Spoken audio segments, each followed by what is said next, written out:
What's up, everyone? Jason and Matt here. Take a look at some stacking options for tonight's 9-game slate. Got ourselves a Coors game. I mean, for the most part, we got about, what, 9 below average pitchers pitching tonight. So, I mean, it's not a bad stacking night. But there's also some kind of teams where we're just looking at more one-offs from. Yeah, there's a bunch of bad pitchers we see on here. Just like seems like 4 out of every 5 nights on DFS here. But there's just a couple teams that even though the pitchers are bad, we really just can't stack them. First one here, Baltimore, Boston, in Camden Yards. This one looks like it might be playing through some light rain. Stephen Wright, Jason Aquino, lefty there. Any stacking interest for you? I mean, we talked about Baltimore. They're one of those teams where it's just really tough to peg that offense. Yeah, I think they kind of got lucky last time with against Stephen Wright. Like we talked about earlier, his pitches just kind of weren't really moving. They're kind of breaking the same way. And if you look at before then, they never had Stephen Wright figured out. So I'm not saying – I mean, I guess you could pitch Stephen Wright, but I'm not saying you have to pitch him. But I just don't think I'm going to go there in GPPs as a stack. Maybe a one-off here and there. Yeah, I think one-offs is all I'm looking at, really. As far as the Boston side goes, I mean, I like some of the right-handed bats. Curious to see what that lineup looks like. Pedroia left the game last night. Bogart's questionable. Probably get guys like a Chris Young in there. I don't know. I mean, at the moment, it's looking more just one-offs, two-offs, but it could be a stacking opportunity depending on the lineup.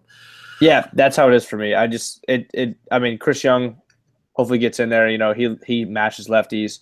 And like we talked about earlier, I mean, Hanley's really cheap. What, 3,100 on FanDuel? Yeah, I mean, really nice price tag on him. And I feel like most of the Boston guys are actually fairly cheaper outside of bets on FanDuel than DraftKings. So, I mean, you get a little cheap stack with bets who's, never going to be cheap and maybe gets that pitcher you want, and you go a few one-offs here, help you win a tournament or something like that, Yeah, so, I mean, Boston's a good pivot because, I mean, Coors is definitely going to be chalkier tonight. Yep, no doubt. Braves, Phillies next year, Jamie Garcia versus Jared Eichhoff. This is probably more one-off territory for me. Because lefties against Eichhoff, you can certainly go that route, but I think I'd rather just use maybe Freddie Freeman. I'm not really looking at too much else. Yep, I was going to say Freddie Freeman one-off and move on. Yeah. On the Phillies side, I mean, a couple cheap one-offs if you need some value, but probably nothing more than that. Yeah, I mean, see, when I like Philly, I like when they're facing righties because I like getting those lefties in there like Saunders and those guys. So, I mean, I don't even know where to go here. Maybe I actually don't mind if you want to punt at second base. He used to be punt territory. Let's see what he is now. You got Caesar's price on FanDuel by chance? He was up on FanDuel. He's 35 here. So 35. Wow. Yeah. Well, I mean, you want to go a tournament round where nobody's going to play him at 35 when LeMahieu's at 36. There you go. Yeah. Yeah, I mean, it's way different from DK at 33 where you can just kind of plug them in. Yeah, so he's higher price, but I mean, he's got that, stolen base upside, and apparently he has some power now. Yeah. Slugged 3 home runs on the 3 home runs on the year. Wow. Yeah. Yeah, no, it's surprising for Hernandez. I like him quite a bit on DK. Yeah, I think guys like Maikel Franco, there's just too many other third basemen where I'd rather go with.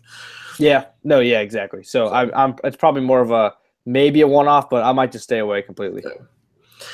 Cleveland, Chicago, we get to our first stack here. Mike Pelfrey versus Carlos Carrasco.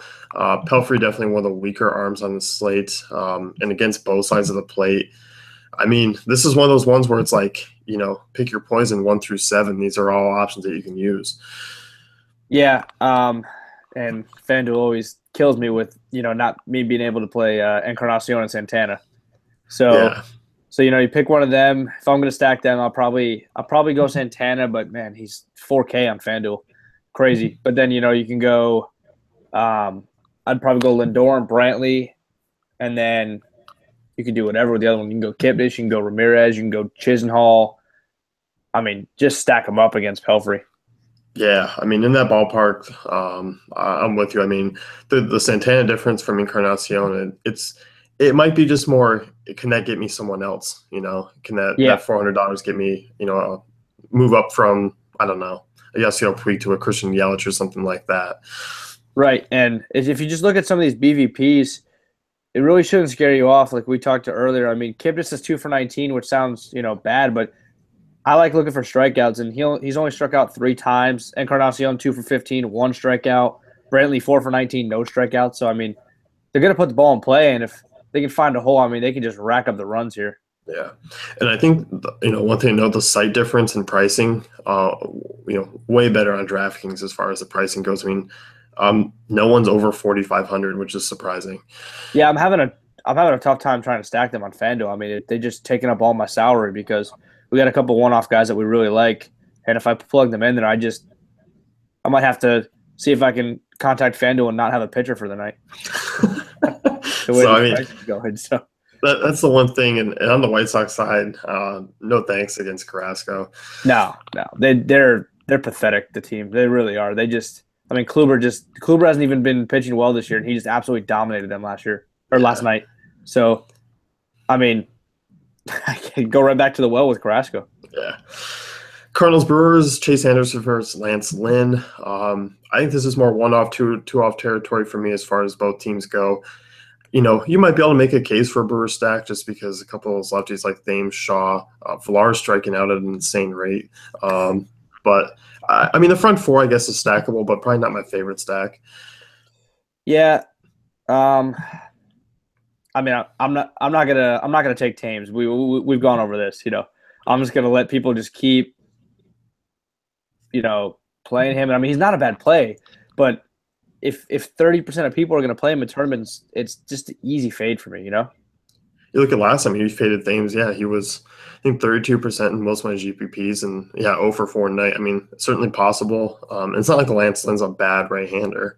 Right. So, I mean, if you want to play Thames, I'm not saying he's a bad play. I'm just, like I said, if I, have an idea that he's going to be 25% to 30%, it'll be the easiest fade for me with all the options we have at first base. Yeah. And if we go for St. Louis, it's probably the same thing we were saying with Milwaukee here. You could stack them, but you're probably not going to. Probably my favorite one-off would be Diaz. I'm with you. I like Diaz a lot on FanDuel. I think he's certainly in play because, I mean, you look at Chase Anderson, reverse splits guy. You were talking to me before about the new cutter. He's getting a little bit more movement on his fastball and stuff. So he's actually hasn't looked all that bad to start the season. I mean, it's a price point for me. Diaz is 2,900. That's just too cheap, Yeah, no, definitely. FanDuel pricing Diaz is in play. Royals Rangers, think Martinez, Ian Kennedy. Royals side, I mean, when you think you can stack them, no. When you think you can stack them, you can't stack them. It's just going to be one of those days. I'm telling you right now, this is what's going to happen with the Royals. It's going to be one of those days where Carrasco or Kluber are on the mound, and they're just going to knock 10 runs, and then nobody's going to have them, including myself, because they never score. But no, this seems like the perfect spot, and so did the other night when they were facing Cashner, and it was 0-0 in the 13th. Yeah. They just can't hit. They're not the same team. They used to be an okay stack because they used to single, but at least they were getting guys on base. Yeah. They're not getting guys on base. They're striking out. Hosmer's batting 200. They just can't get on base, and they just kill. I stacked them a couple times last week, and they just double play. They just kill your stacks. I think the only way that if you're building multiple lineups and numerous multiple lineups, you maybe can take a shot with them. I think that's the only way because, I mean, really as far as stacking, I don't even think they come in the top 5 for me tonight. It's weird because I love the matchup. I love the ballpark. It looks like wind's blowing out, but, I mean, the Royals have just been in these good spots before, and it doesn't look like they're on this year. All right, let me put it this way: if I have 15 lineups, I'll throw a stack out there. You know what I'm saying? Yeah. But if you're a 3-entry guy, I wouldn't do it. No. But if we are going to do it, we're talking probably Kane, Hosmer, Perez, Mustagas. Yep, I'll even add in Brandon Moss. Brandon Moss, yeah, okay. But yeah, that's about it for me. I mean, I haven't really. I'm never interested in them, so I didn't really look at their pricing, but it looks like it's not too bad. I mean, Hosmer's 32, I know, on FanDuel, and Perez is 3,000. Yeah, so it looks like you can get them underpriced. Yeah, you can get them fairly cheap. Yeah. On the other side, though, I mean, Texas bats are very much in play. I like their pricing quite a bit on DraftKings. I mean, no one's over 4,500 here. couple lefties with power. We know Candy is home run prone, fly ball pitcher in that ballpark. I mean, I'm a big fan of like Mazzara, Odor. It just kind of shapes out how that lineup goes because there is a couple righties in there like Andrus and Gomez all of a sudden. So it may be one-off territory just in terms of the lineup construction that gets put out. Yeah, I really like Odor Mazzara too, like you said. And then I'd probably go if Chu can get up there in the lineup. It'd be nice. I'm not an Andrews fan. I'm surprised they're batting him up there at the 2-hole. Kind of liked it better when he was in the 7 spot, and I could just take the top bats. I don't think really Andrews does too much. In just terms of grading shortstops, I mean, he's just not on the top ones I want to target because, I mean, he's on DraftKings at least, I mean, he's 200 cheaper than Lindor. That's what I'm saying. Yeah, he's 39, and like 100 times out of 100, I'll go Lindor. And you even go on FanDuel here. He's 2,900, which isn't a bad price, but so's Diaz, Yeah, and you can look. I mean, DraftKings, it doesn't even stop there. Brandon Crawford 43, Story 43. Yeah, it's just I mean, you want low ownership in a GPP, fine, but I mean, the upside for him is it's stolen bases. It's not home runs. Yeah. So I mean, I think maybe it just grades out. I mean, I won't be going back to the Joey Gallo. Well, I mean, we've seen the upside, but 0 for 4 with 3 Ks today is what it's looking like. So I think really Odor and Mazzara might be the only ones I'm looking at. Maybe Lucroy as well. Yeah, and like we talked about, it's all going to matter on that lineup. Yeah. Giants Rockies next here. You got Matt Moore versus Antonio Senzatella in Coors. I think we could finally see the breakout game from Colorado at home here tonight. Oh, I really hope so. I feel like I might go. Matt Moore's a pretty good pitcher, but in Coors, I think I might go all in. I really like Arenado's probably my favorite guy on the board today. Yeah, I'm with you. Look at Moore. I mean, a guy who's kind of been better in San Francisco since he's gotten there.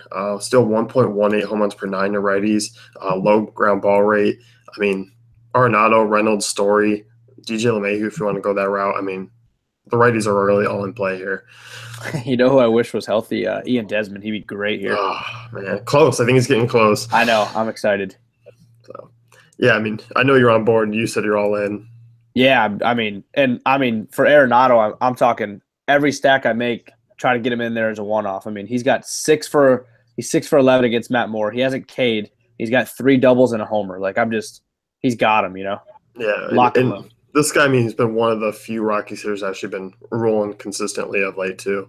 Right, and like we talked about before the show, it's all going to matter about the lineup too. Like it just, you never know. Story could play, he might not play.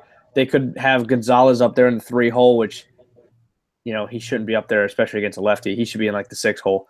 We might get Steven Cargiulo in there if people don't know who he is. He's like a Scott Van Slyke for the Rockies. So he's a lefty killer. So he might, he'll probably be 6 or 7 spot. But I mean, if you want a cheap guy and stack him up, it makes sense, Yep, I'm with you. I mean, against Matt Moore, I'm cool with that. As far as the Giants go, I think for me, it's pretty much Belt and Crawford that I'm really looking at. Yeah, I like Senzatella. He's got good stuff. He rarely gets blown up. I mean, I know he faced his team last week, but it's just I actually think he might be in play. It's crazy as it sounds, but with all the bats and with him being 4,100 on DraftKings, he might be in play. I mean, we've seen crazier things happen already this year. Yeah, we saw Jared Weaver deal in Coors here. But I mean, if you just look at his game log on DraftKings, he's 4,100. He's put up 19.7, 22.2, and 15.6. Like, I'd take any of those scores at 4,100. Yeah. It's not like the Giants' offense has really been that thrilling. I mean, Buster Posey, Hunter Pence came up limp last night. That was sweet for my fantasy team. I had Blackman with that home run. Oh, yeah, the inside the Parker. Yeah. That was crazy. I was like, inside the park, I got to watch this. And I see it. Pence is over there limping and like crawling to get to the ball. It was nuts. Yeah, I mean, if I knew that was Blackman running, I just wouldn't even have bothered. I would have been like, "Oh no, you can have it." They still almost got him, like because it's hard to get into the park home run. Like every time I see inside the park, I'm like, "Oh, somebody missed the ball." Yeah, that's pretty much how it is. Or it was one of those really high ones where they jumped at the wall and it hit the wall, and bounced all the way back into second base. Everybody's got to run to get it. But yeah, it's pretty sweet. But I mean, you can't bank on an inside the park home run. No, definitely not. Dodgers Diamondbacks, Robbie Ray versus Kenta Maeda. I think this is one-off territory. Obviously Chase Field, it downgrades both these pitchers for me a little bit. More so, I think Maeda actually, just because I don't like the way he's pitching this year. I just don't know if I can stack against Ray. I just don't think there's enough there for the Dodgers. No, I don't think so either. And you're getting rid of all their top bats, and you're bringing in, I'm not going to say scrubs, but the bench guys.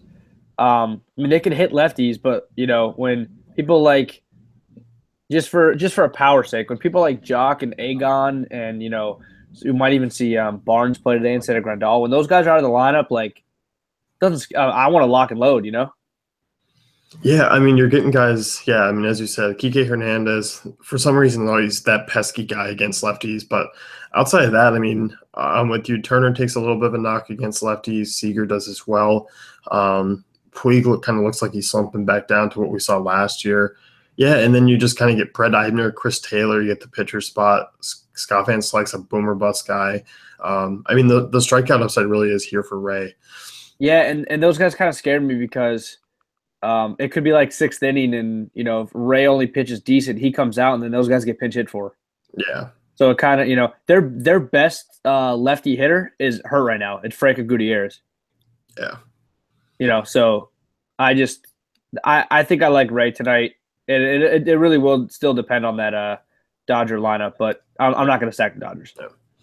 On the other side, I mean, Kenta Maeda, I do feel like you could stack against him. I feel like Arizona's going to be a sneaky stack too, just because looking at Maeda, I mean, this guy hasn't pitched deep into games. He's not missing, really a lot of bats. I mean, the strikeouts have been about a strikeout per inning, but give him 3 home runs so far to start the year. 11 runs. I mean, I don't know. I feel like he could be out early. You crack that bullpen. Front four very much in play. Jake Lamb. Yeah, I mean, this dude. One, he owns Maeda in that ballpark. I mean, tremendous power against righties anyway. Yeah, and we're gonna stack him here. I think. I mean, go Goldie, Pollock, probably Peralta. And then if you go the 5, if you want to go 5 on DraftKings, I'd probably either go Drury, or I like for just some salary reasons, if they play him, I like throwing in Chris Herman. Yeah. He's usually around like 3,000, 3,100, even on DraftKings. It's really cheap. So, but we're talking about the main stack there, I'm guessing Peralta's going to get the 2-hole. We'd go those top 4. Yep. Yeah, I think so. I mean, in that ballpark, with the way Maeda's pitching right now, I mean, I like it. I think it's going to go a little bit overlooked too, just with the Indians and Coors. Yep. Marlins and Padres, Jared Weaver versus Dan Straley. Only real downside here is the park factors, but I mean, Miami's in a good spot. Some of those guys I don't even worry about park factors with right now. Stanton and Ozuna, Ozuna could just, it doesn't even matter. Apparently right now he's on fire, but it never matters for Stanton. He just, if he gets a hold of it, it's going to go out of any park. As we saw last night, he hit a routine line drive that went out of the stadium. Yeah. I mean, Yelich, Stanton, Ozuna, seeing what they do with these other lineups. I mean, we've seen Prado up in the 2 spot. I'm only really intrigued with Prado once against lefties. I don't like him there in the 2 spot with righties. No, I wouldn't go Prado. If I stack them, we're going to, like we talked about, we're going to go the outfield there with Yelich, Ozuna, Stanton, and then if you're either going to throw in probably Bohr or if JT gets a start. Yep. Yeah, I think that's the play. I mean, you look at Weaver, bad against both sides of the plate. Yes, he's had some decent outings, but lucky in the BABIP column. I mean, Weaver's still not a good arm. I think Miami's a good one-off and stacking team because, one, you can still pair him with other high-priced bats. Yeah, if I like the stack here, but if I'm going to one-off, my top guy is probably Yelich. Yeah, I'm definitely with you there. As far as the Padres go, no stacking opportunity really here for me. I think Straley's good enough to get through this outing and fairly decently too. Yeah, it's one-off territory for me, and there's 2 guys that I probably want. It's probably Will Myers. He's always in play. He's just good. There's no way around that. And probably Schimpf. Yep. Yeah, I think so. Shim's got that big time power. So I mean, he's good for a tournament. You never know. I mean, he'll probably go 1 for 4, but if it's a home run, that's all that matters. Yeah. Blue Jays Angels, Tyler Skaggs versus Casey Lawrence. I don't see any stacking opportunity here on this slate at all. No, it's really hard to stack the Angels. It's a lot of Trout, and then there's Cahoon here and there, and Pujols here and there. But it's really like they're like Kansas City. It's really hard to stack them. And then Toronto, no, thank you. Yeah, no thanks. I like Skaggs tonight, so yeah, I'm off it. In that ballpark, really tough. So yeah, no thanks. Let's wrap things up here. You can head over to DaveFantasyCafe.com, check out our great tools and content.